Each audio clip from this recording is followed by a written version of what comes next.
Knight, 45 years old.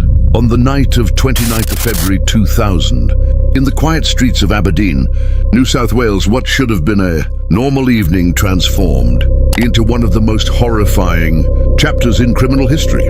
Behind the facade of an ordinary life lay a woman whose capacity for violence would shock the world. Katherine Knight, already known in local circles for her volatile temper, would go on to commit acts so brutal that they earned her a place among the most disturbing female offenders ever recorded. Knight's life had been marked by turbulence long before that fateful night. Friends and family recalled a woman who could switch from charm to rage in an instant, a personality shaped by years of unresolved trauma and simmering resentment.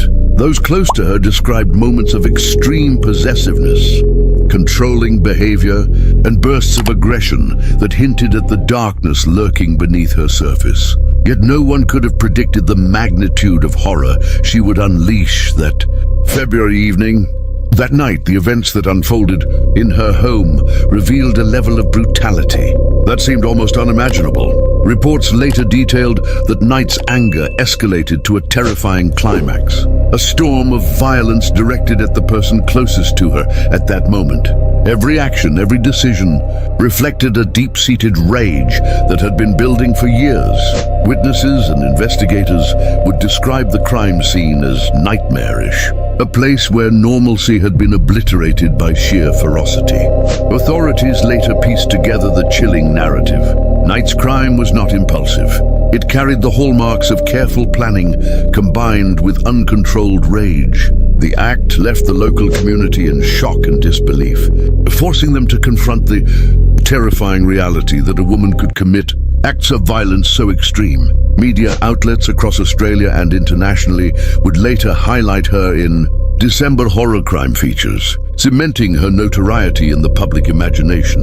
Psychologists and criminologists examining Knight's behavior noted a combination of factors that contributed to the extremity of her actions. A history of abusive relationships, psychological instability, and unresolved trauma all played a role in shaping a person capable of such devastating acts. Her story became a grim illustration of how unresolved anger, when combined with opportunity, can culminate in catastrophic violence. Katherine Knight's case continues to serve as a haunting reminder of the unpredictable nature of human behavior.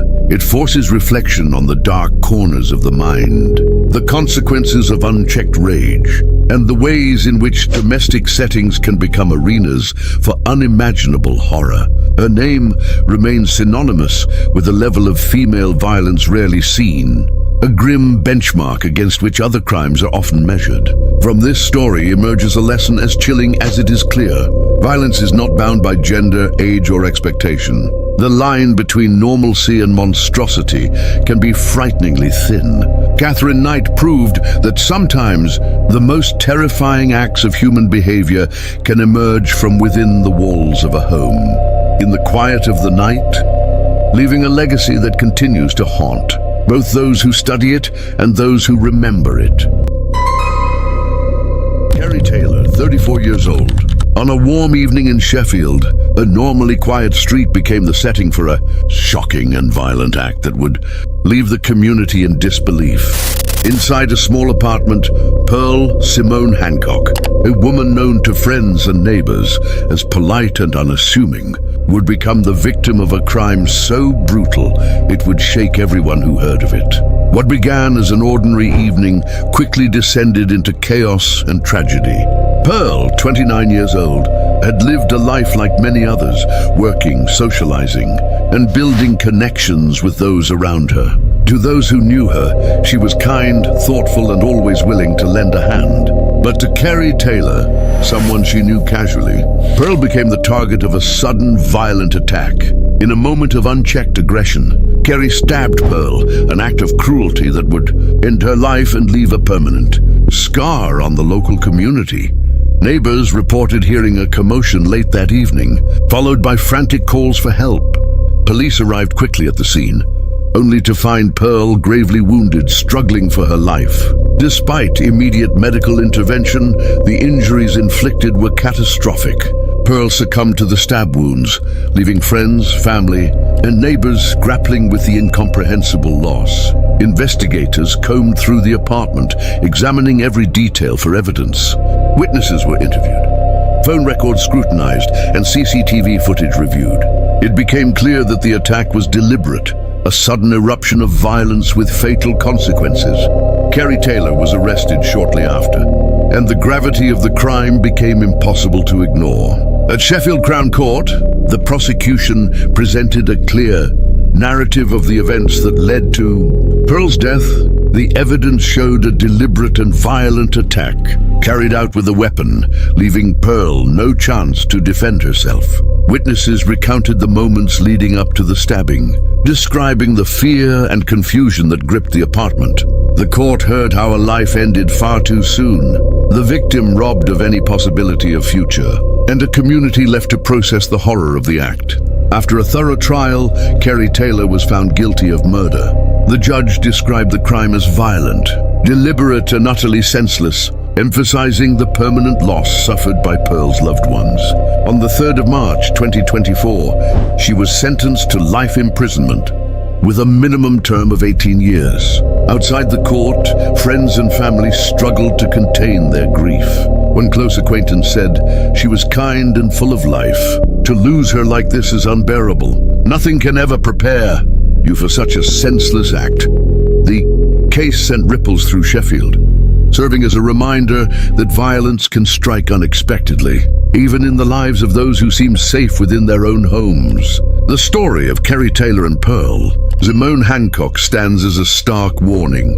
Even brief encounters can end in tragedy, and the shadow of human cruelty can reach anyone, anywhere. It reminds us that life is fragile, trust is precious, and the consequences of unchecked violence can be devastating and irreversible. On the morning of 25 December 2017, at approximately 09:40 a.m., the quiet street of Mayfield Crescent in Worsborough, Barnsley, England, became the scene of a shocking investigation that would capture public attention during the holiday season. What should have been a day of festive celebration and family gatherings instead became the backdrop for suspicion, uncertainty, and a community in shock. A 27-year-old woman was arrested on suspicion of murder after the body of 30-year-old Stuart Tollan was discovered. An event that sent ripples through the town and ignited intense scrutiny. To neighbors and local residents, the morning began like any other. The streets, usually peaceful during Christmas, were quiet. The cold winter air carrying the stillness typical of early December in South Yorkshire. But that calm was shattered when emergency services arrived at the scene, responding to reports that would later reveal a death under suspicious circumstances. The discovery of Stuart Tollan's body immediately raised questions, concerns, and a sense of unease among those who had known him and the local community. Authorities acted swiftly. Police cordoned off the area, initiating an investigation that would dominate headlines in Barnsley and beyond. The 27-year-old woman, linked to the case through initial evidence and witness accounts, was taken into custody on suspicion of murder. While the full circumstances remained unclear to the public, the arrest marked a tense and dramatic escalation, highlighting how quickly ordinary life can be disrupted by tragedy.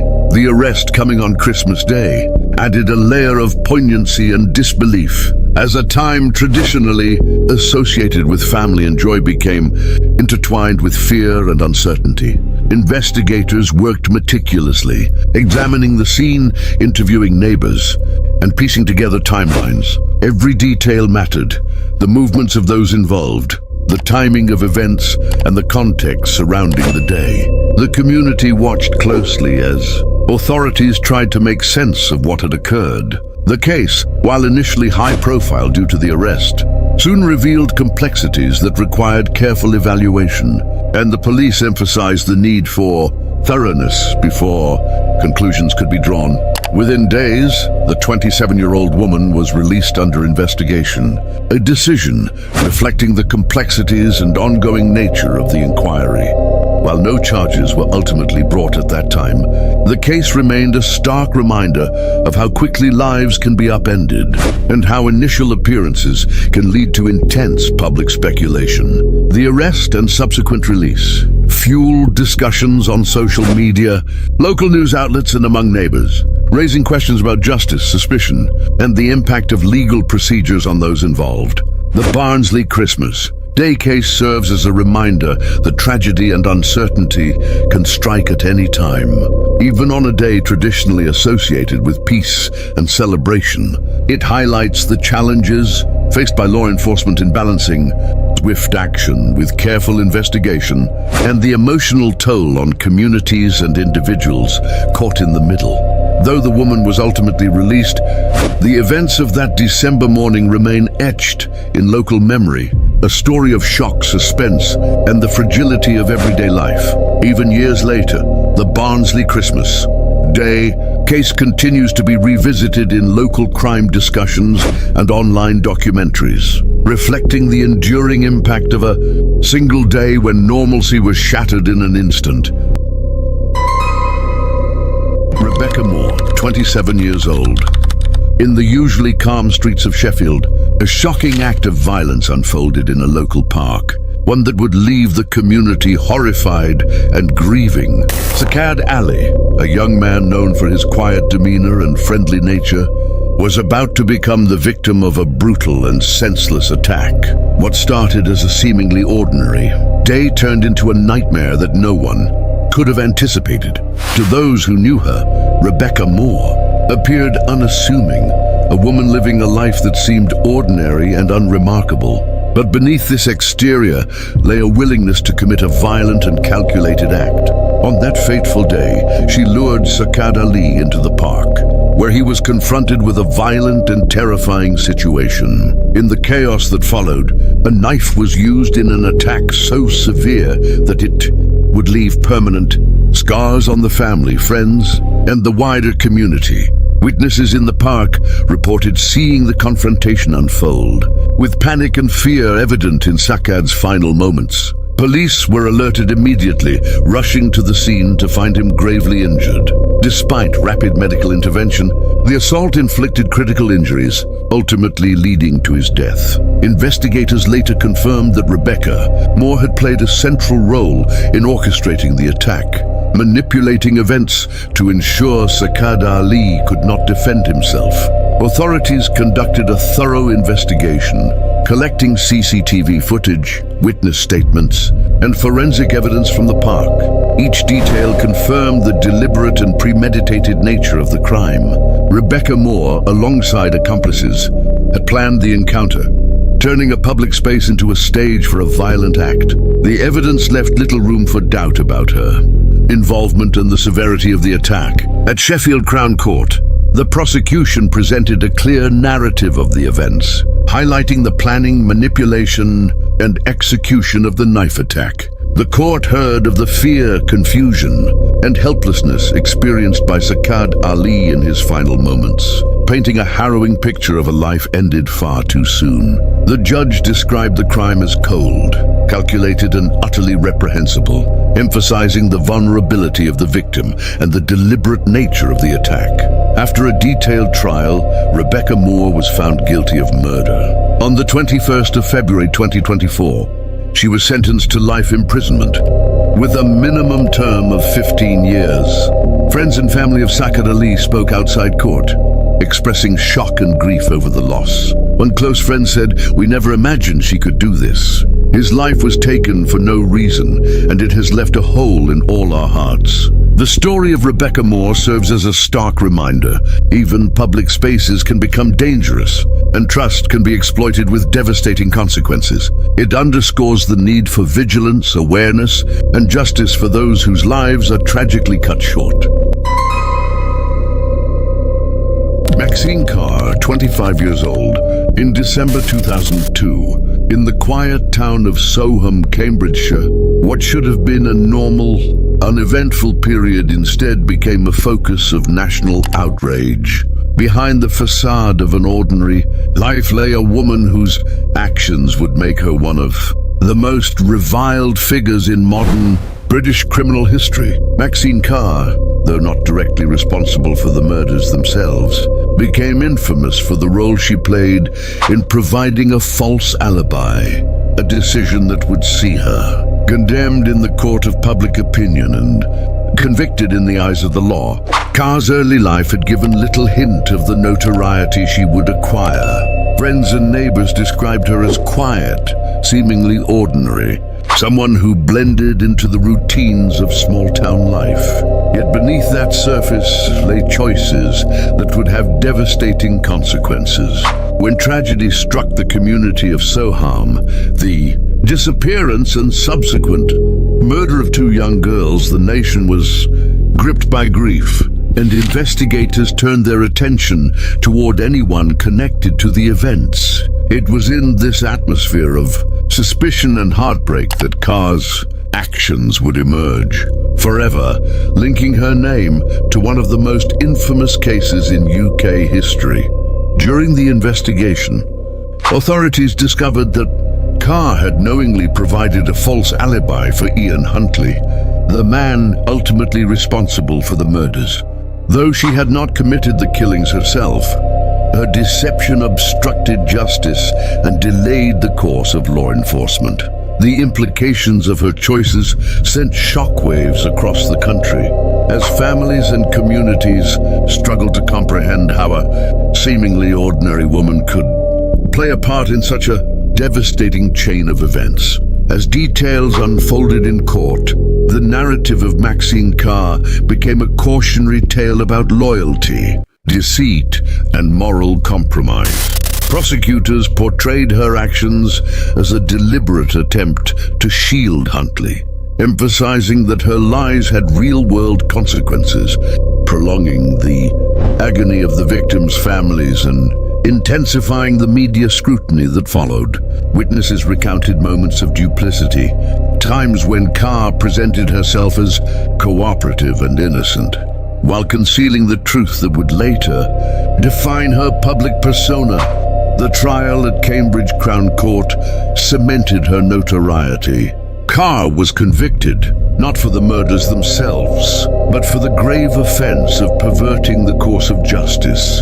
The judge's statements highlighted the seriousness of her deception and the profound impact it had on the investigation. Media outlets across the UK labeled her one of the most hated women in the country, a sentiment that would persist for years, reinforced by documentaries, news reports, and countless discussions across social platforms.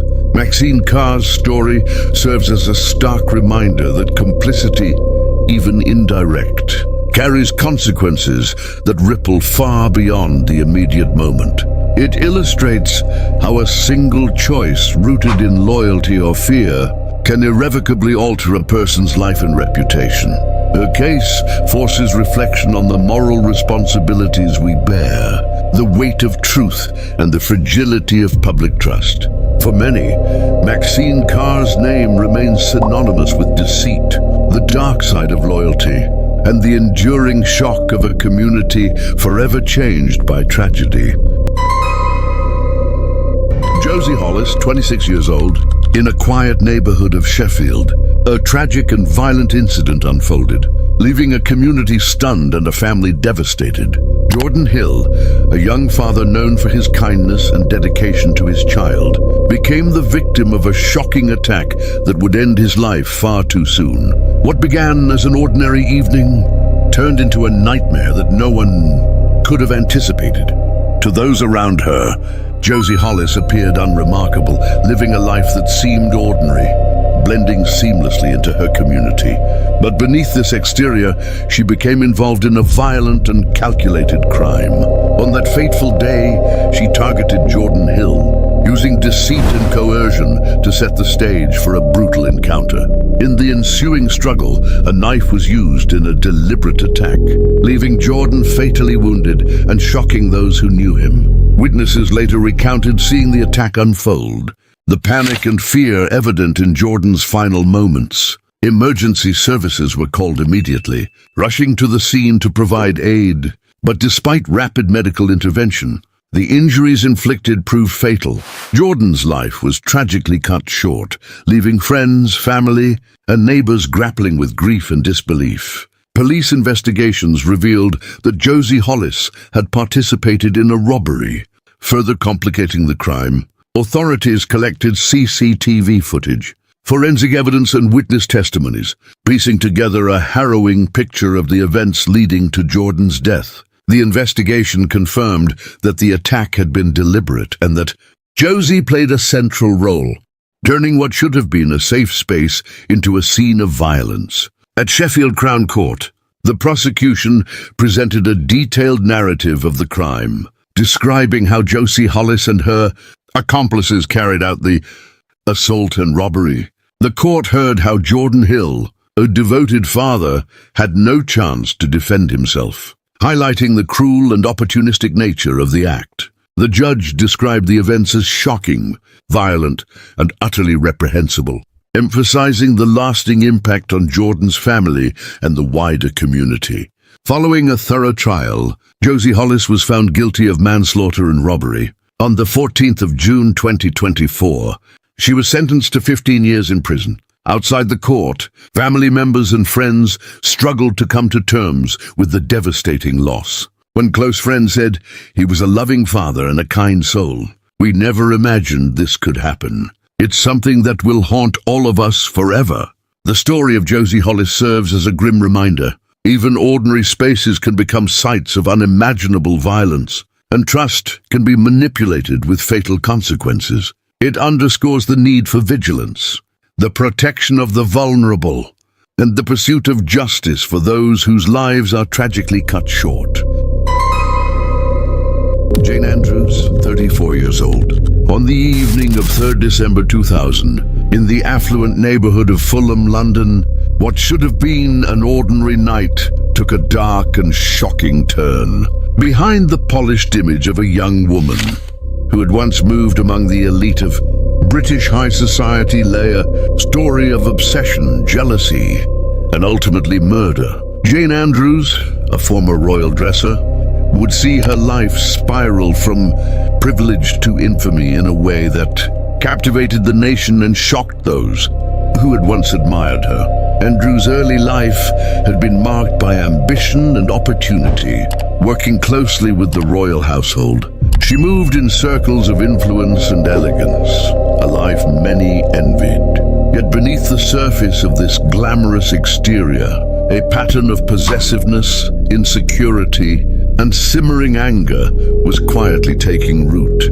Those who knew her described her as charismatic and intelligent, yet capable of intense emotional volatility, a duality that would later define the tragedy of that December evening. The events of 3rd December 2000 unfolded with chilling swiftness. In the privacy of her own apartment, Andrews' jealousy and rage reached a terrifying climax. Her victim, caught in the crossfire of her obsessive fixation and mounting resentment, became the target of violence that would leave an indelible mark on the London community. Details emerging from the investigation revealed that her actions were not impulsive alone, but also driven by deep emotional turmoil, creating a deadly combination of opportunity and premeditation. As the investigation progressed, detectives painted a portrait of a woman whose outward charm concealed a darker reality. Witnesses recounted moments where Andrews appeared calm, collected and composed, while beneath the surface, thoughts of revenge and destruction churned. Her ability to compartmentalize her public image from her private impulses added a chilling dimension to the case, leaving friends and colleagues struggling to reconcile the person they thought they knew with the criminal she had become. During the trial, the court heard of the meticulous planning and deliberate nature of Andrews' actions. Evidence highlighted her calculated approach, her ability to manipulate situations, and the intensity of her obsession, factors that ultimately led to her conviction. Media coverage was relentless, turning the case into one of the most notorious fall from grace stories in recent British history. Documentaries and news specials on YouTube and television repeatedly revisit the case, analyzing the psychology behind her descent and the shocking juxtaposition of her royal connections and criminal acts. Jane Andrews' story serves as a stark reminder of how ambition, envy, and obsession can intertwine to devastating effect. It underscores the fragility of public image, the hidden dangers of unchecked emotion, and the terrifying reality that violence can emerge from the most unexpected sources. From the heights of privilege to the depths of criminal infamy, her name remains etched in the annals of Britain's most gripping true crime cases. Even decades later, the story of Jane Andrews continues to captivate, horrify, and provoke reflection, proving that behind the veneer of sophistication and success, darkness can quietly thrive, waiting for the moment to erupt. Carol Dawson, 41 years old. In the normally quiet streets of Barnsley, a shocking and chilling act of violence unfolded, leaving a community in disbelief. Carol, alongside her neighbor Gary Dean, became involved in a crime so brutal that it would send shockwaves through everyone who heard of it. What began as ordinary interactions between neighbors quickly descended into a nightmare that no one could have anticipated. To those around her, Carol Dawson appeared like any other member of the community, friendly, reserved, blending into everyday life without drawing attention. But behind closed doors, a dangerous alliance had formed. Alongside Gary Dean, she planned and carried out a murder that would forever stain the lives of all involved. Their actions were deliberate, calculated, and devastating, targeting someone they knew personally. Neighbors later reported the day of the incident as strangely quiet, unaware of the danger that lurked just beyond their doors. Police were called after the crime was discovered, and the scene they encountered was horrifying. The victim, attacked by both Carol Dawson and Gary Dean, had been deliberately harmed, leaving the community shocked by the cold-blooded nature of the act. Investigators meticulously gathered evidence, interviewed witnesses, and reconstructed the events that led to the tragedy, uncovering the deliberate and coordinated planning behind the murder. At Barnsley Crown Court, the prosecution presented a clear narrative of the events, highlighting the conspiracy between Carol Dawson and her neighbor. Witnesses and evidence revealed how the two had targeted their victim with intent, leaving no chance for defense. The judge described the crime as heartless, calculated, and utterly reprehensible, emphasizing the betrayal of trust within a seemingly safe neighborhood. Following a thorough trial, Carol Dawson was found guilty of murder alongside Gary Dean. On the 5th of June, 2024, she was sentenced to life imprisonment with a minimum term of 26 years. Outside the court, family members and friends of the victim expressed shock and grief. One relative said, "We never imagined that someone we trusted could plan something so cruel. It's a loss that will haunt us forever." The story of Carol Dawson serves as a stark reminder. Even in close-knit communities, danger can emerge from those we least suspect. Trust can be manipulated with deadly consequences, and ordinary lives can be shattered in an instant. Her actions, carried out with planning and cold calculation, left a permanent mark on the community, highlighting the devastating impact of betrayal and violence. This case stands as a warning that appearances can be deceiving, and that vigilance is essential even among neighbors. When cruelty is deliberate, it leaves scars far beyond the immediate victims, touching families, communities, and everyone who witnesses the consequences of such acts. Sharon Carr, 15 years old. On an evening in December 1992, in the quiet countryside of Cambridgeshire, England, what should have been an ordinary teenage life instead became one of the most shocking chapters in Britain's criminal history. Behind the unassuming face of a young girl, a darkness had already begun to fester, a darkness that would soon erupt into acts that the nation would struggle to comprehend. Sharon Carr, at just 15, would become Britain's youngest female serial killer, a title that shocked investigators, families and communities alike. From an early age, Carr's life had been marked by turbulence and instability. Her formative years, shaped by neglect and fractured family ties, created fertile ground for resentment and aggression to grow. By the time she reached adolescence, she had already committed an act that would horrify anyone who knew her. She had taken the life of her own mother. This first act of violence was not a moment of unplanned rage, but rather a glimpse into the calculated, disturbing nature of her impulses. That December evening, the quiet streets of Cambridgeshire bore witness to the hidden depths of Carr's psyche. Investigators later described her as unnervingly composed, even when recounting her actions. She moved through her life with a calmness that belied the storm of violence simmering within her, in a world where 15-year-olds are expected to navigate school, friendships, and the awkwardness of adolescence. Sharon Carr had already crossed into a territory most adults could scarcely imagine. As the investigation unfolded, police discovered the broader scope of her crimes. Each confession added layers of horror, revealing a pattern of deliberate and methodical violence. Families and neighbors struggled to reconcile the image of a teenage girl with the cold precision of her actions. Witnesses recalled her discussing dark fantasies, her words hinting at intentions far beyond typical youthful rebellion.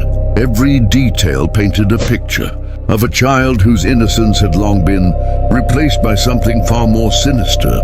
Sharon Carr's story raised urgent questions about childhood, trauma, and the unseen forces that can shape a young mind. How could someone so young commit acts so horrific?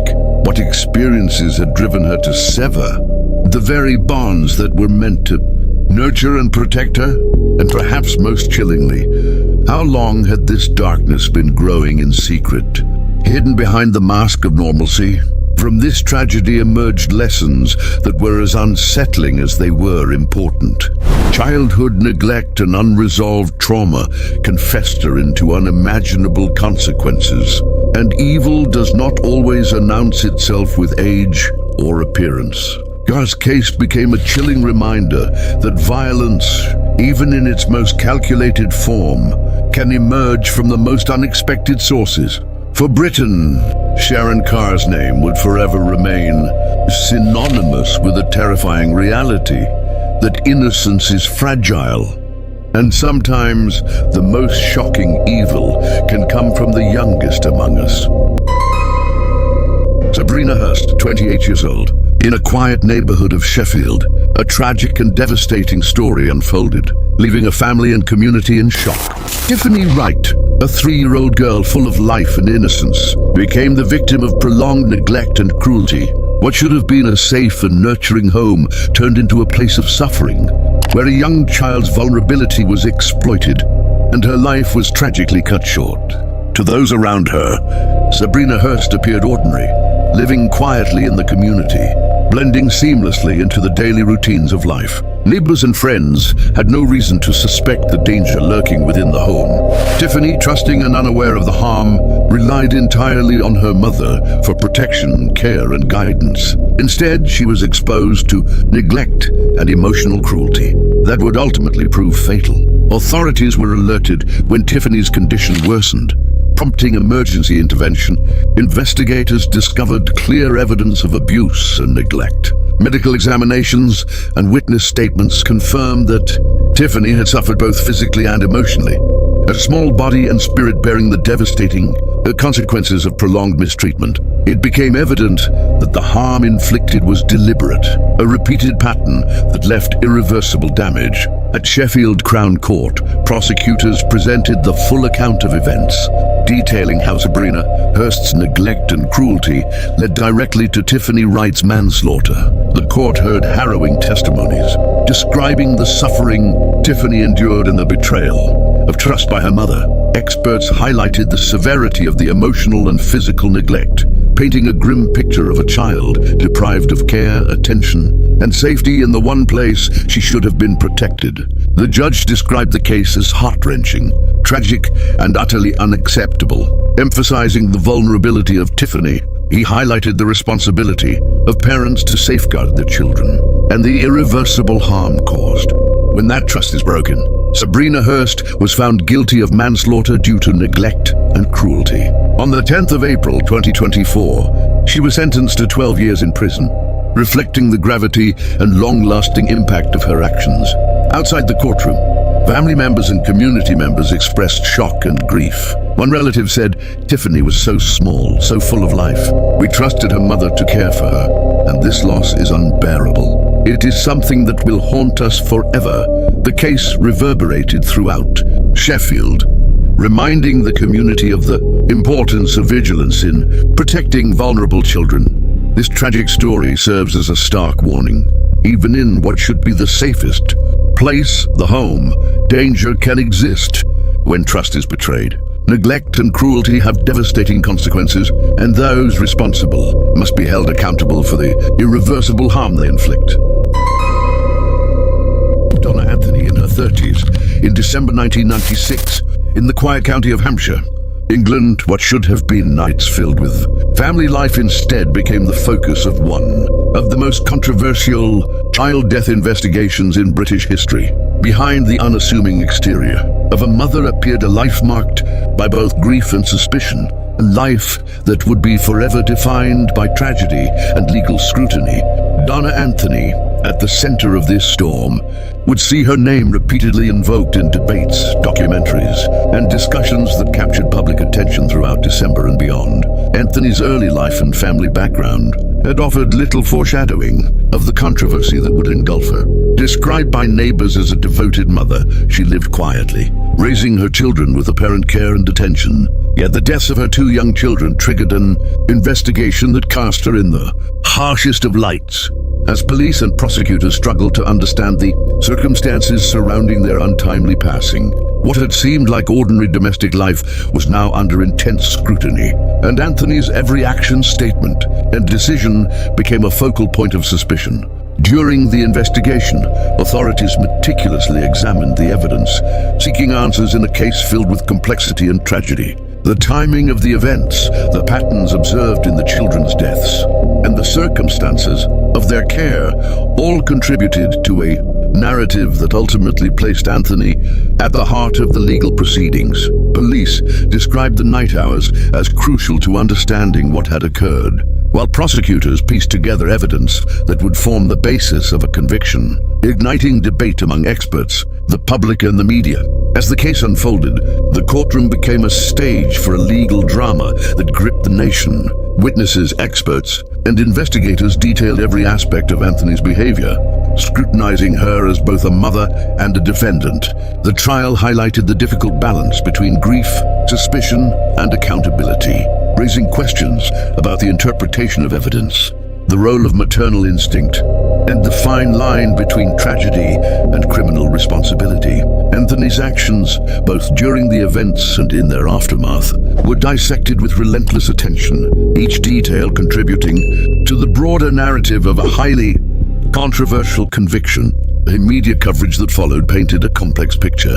Documentaries and news specials revisited the case repeatedly, examining Anthony's life, the deaths of her children, and the legal process that followed. December became synonymous with reflection on the case, as journalists, legal experts, and the public debated the fairness, accuracy, and implications of the verdict. The case also sparked wider conversations about child protection, the challenges of proving intent, and the consequences of controversial convictions in emotionally charged circumstances. Donna Anthony's story serves as a reminder of the fragility of life, the weight of suspicion, and the lasting impact of legal judgment. It illustrates how tragedy can intersect with controversy, leaving legacies. Cyrus Scarborough, 32 years old. In the usually calm streets of Sheffield, a night of sudden and shocking violence unfolded, one that would leave the community stunned and investigators racing to understand what had pushed a local woman to such brutality. What began as an ordinary evening quickly spiraled into chaos, and with two separate attacks that carried the kind of force and intent no one could have imagined. To many who lived nearby, Cyrus appeared unremarkable, quiet, distant, someone who drifted through the neighborhood without drawing attention. But beneath that quiet surface was a volatility waiting for the wrong moment to ignite, and on that night it did. Without warning, Cyrus targeted two men in separate but equally disturbing assaults, each attack showing a level of aggression that left witnesses shaken and victims severely injured. The first incident happened suddenly and without provocation. A man was approached, confronted, and struck with such force that the blow caused a deep and damaging injury to his eye. He collapsed in pain, disoriented, unable to understand why he had been singled out. Emergency services were immediately called, and paramedics quickly realized the seriousness of the trauma. The injury was not only severe, it carried the risk of long-term vision loss. Before officers could locate Cyrus, a second attack occurred. This time, a different man became the target, and this confrontation turned even more dangerous. With a knife in hand, Cyrus launched a violent assault, delivering a slash that left the victim bleeding and terrified. Witnesses later described the scene as chaotic, with people shouting for help as Cyrus fled into the night. The attack was fast, deliberate, and left the victim fearing for his life. Police launched an urgent search, gathering CCTV footage, eyewitness accounts, and forensic evidence to track Cyrus's movements. It didn't take long before officers closed in, locating her in the city. She was arrested without incident, but during interviews, she offered no clear explanation, no motive, no remorse, no moment of hesitation. The evidence, however, was overwhelming. At Sheffield Crown Court, prosecutors laid out the disturbing details of the assaults. They described how Cyrus Scarborough acted with clear intent, inflicting injuries that could easily have cost one man his eyesight and another his life. The judge listened to medical reports, victim statements, and the accounts of those who witnessed the panic and fear of that night. Calling the attacks brutal, unprovoked, and deeply alarming, the judge emphasized the danger Cyrus posed to the public.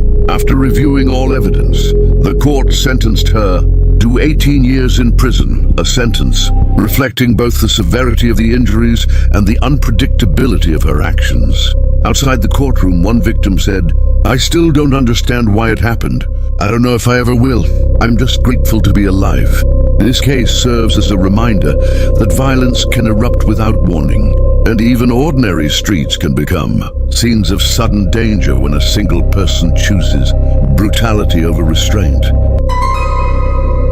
Lindsay Fletcher, 29 years old, on Christmas Day 2017, in the normally quiet town of Doncaster, what should have been a peaceful day of family gatherings, transformed into one of South Yorkshire's most shocking acts of violence. Behind the doors of a modest flat, years of hidden resentment finally erupted into unimaginable brutality. Lindsay Fletcher, 39 years old, was a mother struggling with addictions to crack cocaine and heroin. She lived on St. James Street, drifting between friends' homes and the city's drug dens, her life consumed by disorder and chaos.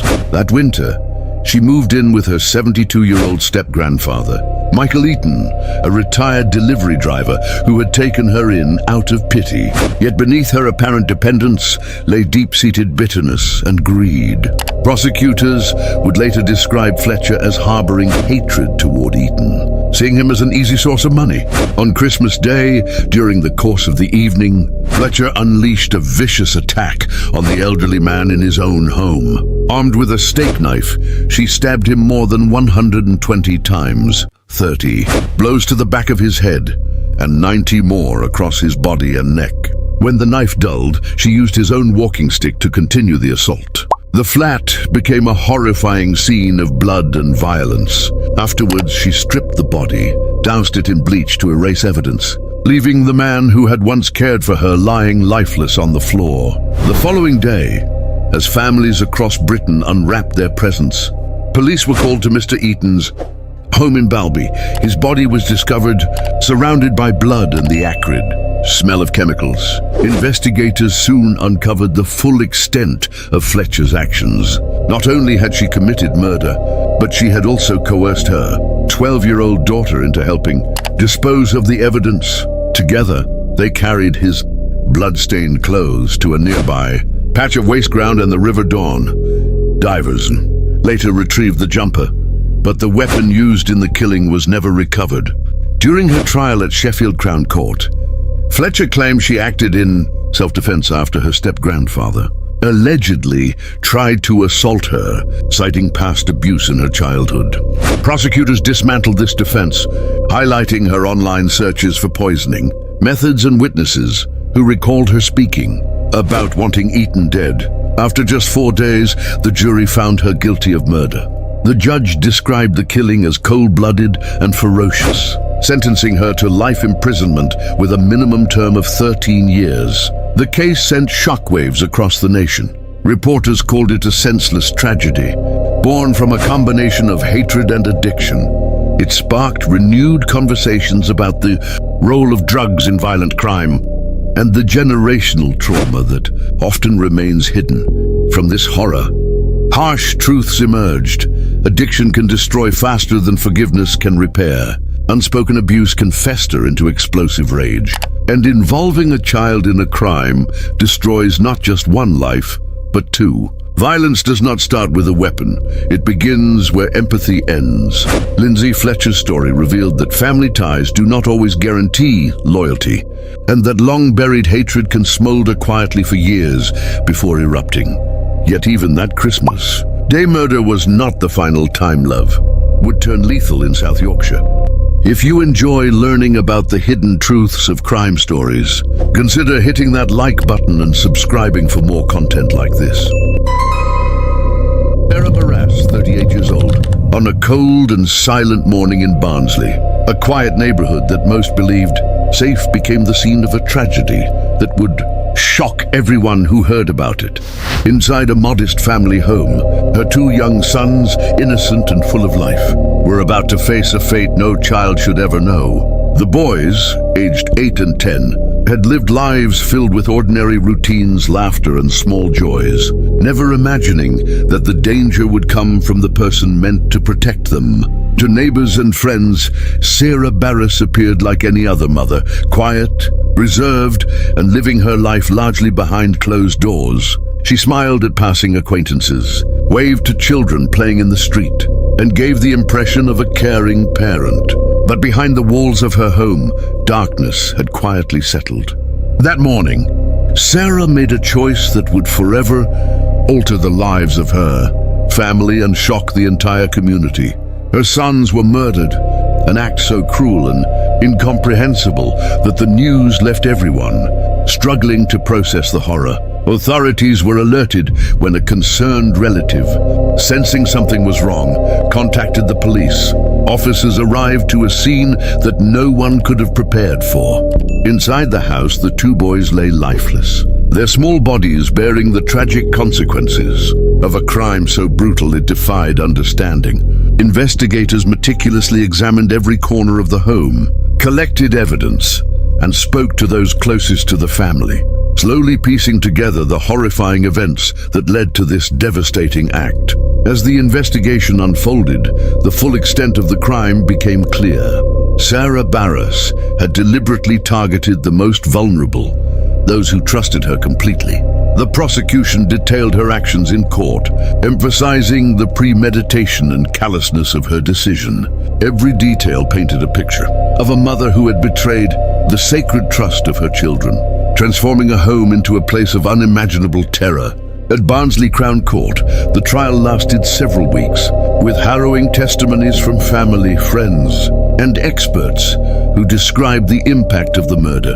The judge described the crime as heartless, shocking, and profoundly disturbing. Sarah Barrass was found guilty of murder, and on the 12th of September 2024, she was sentenced to life imprisonment with a minimum term of 35 years. Outside the courtroom, relatives and neighbors struggled to comprehend the enormity of what had occurred.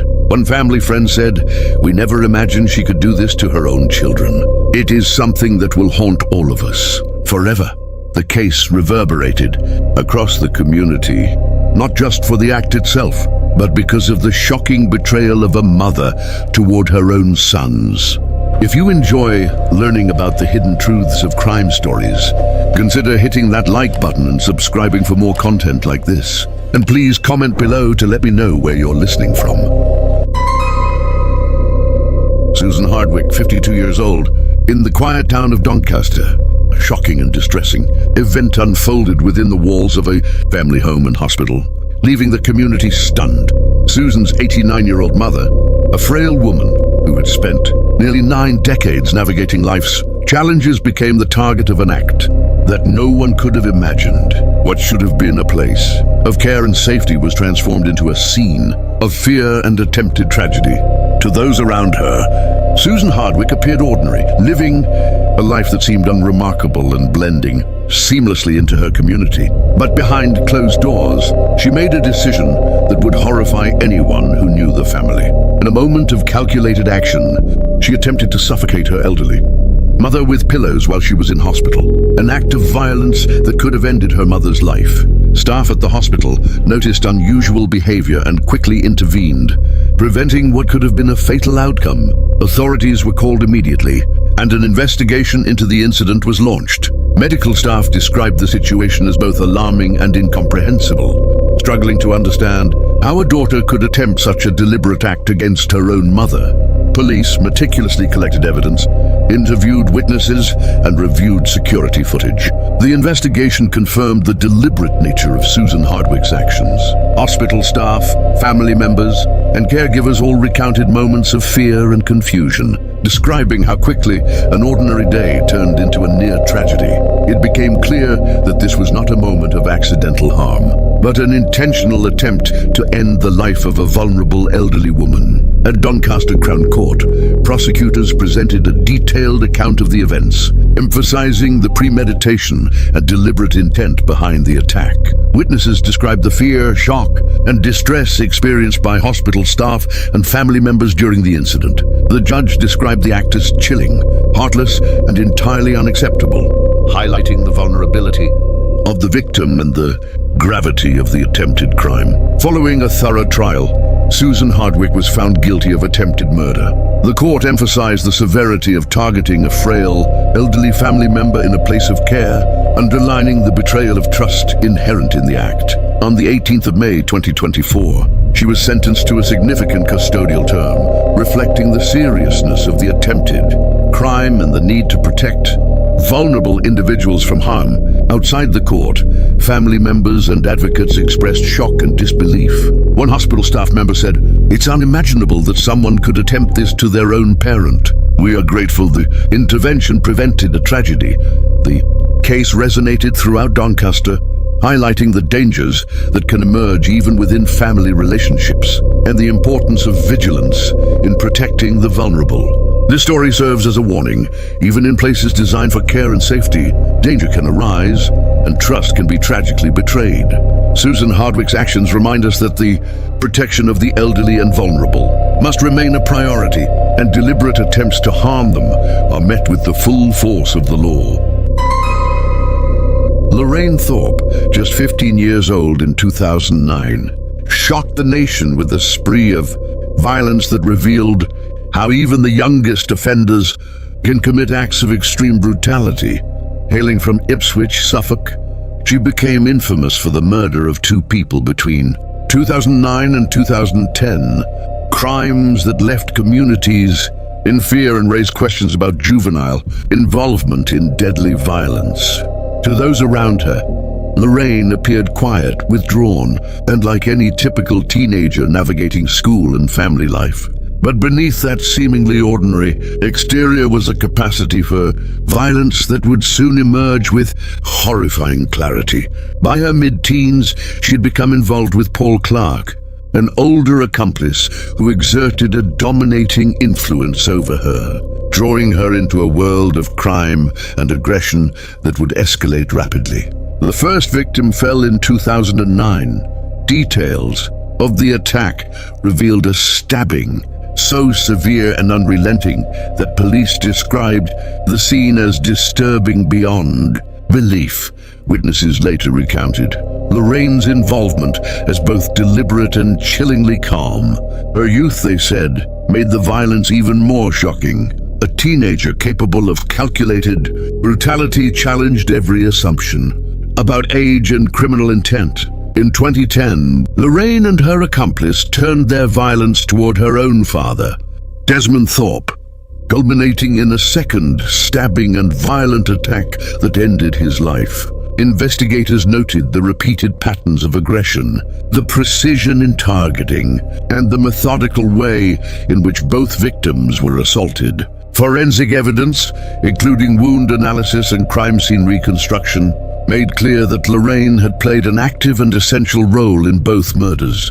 Police accounts described Lorraine as unusually composed during interviews, a demeanor that unsettled officers who expected remorse or fear from a teenager in such serious circumstances. Her calmness, investigators concluded, reflected a disturbing level of desensitization to extreme violence and a readiness to follow orders from a dominating partner. At trial, the prosecution laid bare the grim details. Witnesses described the terror inflicted on the victims, the repeated attacks, and the utter lack of hesitation in carrying out the assaults. Expert testimony emphasized Lorraine's active participation and her awareness of the consequences, underscoring the calculated nature of the crimes despite her age. The court ultimately sentenced Lorraine Thorpe to life imprisonment, marking her as one of the youngest modern female offenders in the UK to be convicted of multiple murders. The sentence reflected both the severity of the attacks and the enduring danger she posed to society. Lorraine Thorpe's case serves as a stark reminder that extreme violence does not discriminate by age. Even teenagers, influenced by circumstances, relationships, and unchecked aggression, can commit acts of horrifying cruelty. Her story continues to be cited in discussions about youth crime, domestic influence, and the devastating consequences of early exposure to violence.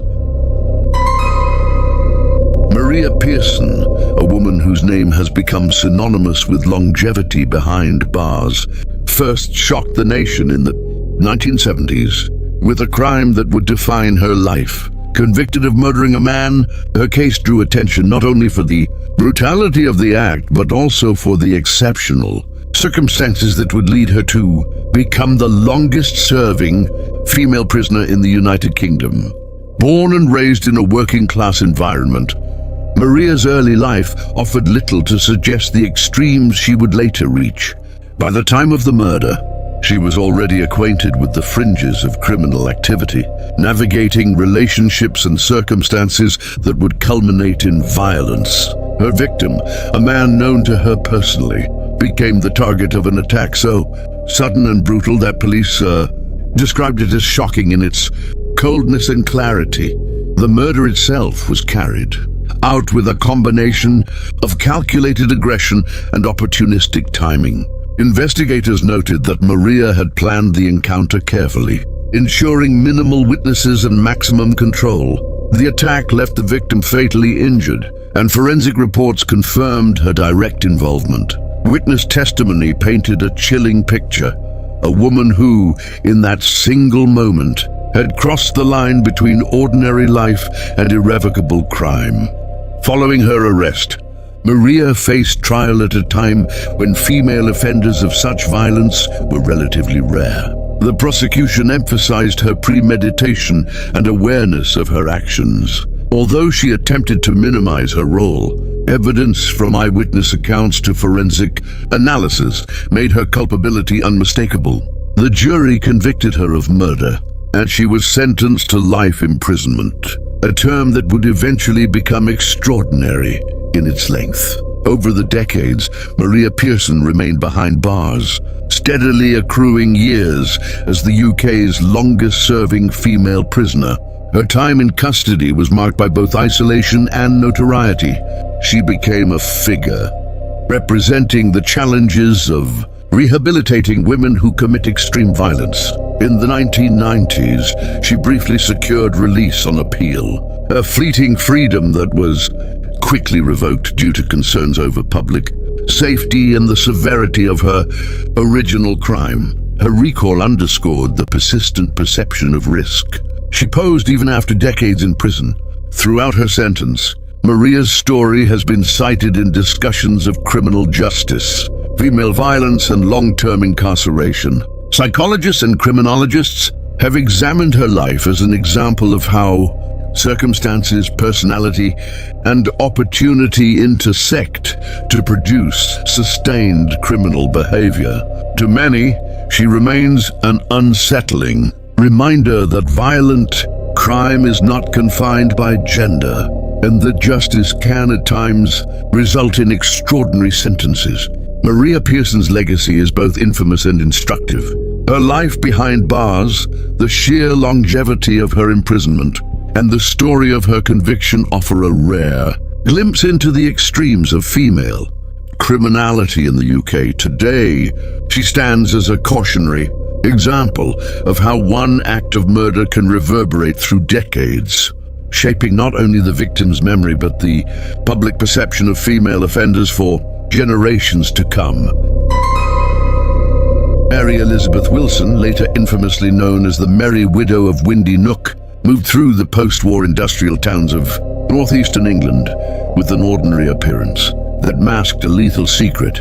Between the 1940s and 1950s, Wilson systematically poisoned at least 3 of her husbands, turning domestic spaces, supposedly safe and familiar, into sites of death. Her crimes shocked both the local community and the nation, leaving a lasting mark on the history of female serial killers in the UK. To friends and neighbors, Mary Elizabeth appeared cheerful, social, and devoted, a woman who welcomed visitors with charm and warmth. Her nickname, Merry Widow, reflected the uncanny ease with which she presented herself as the grieving spouse after each husband's untimely demise. But behind this carefully cultivated facade lay a calculated predator, someone who used knowledge of arsenic poisoning to carry out her lethal intentions. Her first husband died under circumstances that initially seemed natural. Illness, stress, and misfortune were common explanations at the time. But soon a disturbing pattern emerged. Subsequent husbands too fell gravely ill and then perished, all in ways that aroused suspicion only years later. Each death provided Mary Elizabeth with not just financial benefit, but also the social freedom to repeat her acts, unobserved by authorities and largely unnoticed by neighbors. Investigations revealed her methodical approach. She administered arsenic in carefully measured doses, enough to weaken and eventually kill without immediate detection. Hospital records and autopsies later confirmed the presence of poison, linking her directly to the deaths. Toxicology results, coupled with her uncanny presence at each husband's bedside, painted a picture of premeditated and repeated murder. During her trial, prosecutors highlighted the deliberate nature of her crimes. Witnesses recalled her composure in the wake of death, her calm explanations for misfortune, and the strange consistency of tragic events surrounding her life. Experts testified to the lethality of her chosen method and her awareness of its effects, emphasizing that these were neither accidents nor acts of emotional hysteria, but cold, intentional killings. Ultimately, Mary Elizabeth Wilson was convicted and sentenced to life imprisonment, a term that reflected both the calculated nature of her crimes and the societal need for justice. She became a historical example of a female serial killer whose actions were hidden beneath charm and domestic normality, proving that lethality can exist behind the most benign masks. Mary Elizabeth's story continues to fascinate criminologists, historians, and the public alike. Her nickname, Merry Widow, captures the macabre irony of her life, a woman celebrated for her sociability while secretly responsible for multiple deaths. Her case remains a chilling reminder that appearances can deceive, and that even those closest to us may harbor a darkness unimaginable until revealed by forensic science and relentless investigation.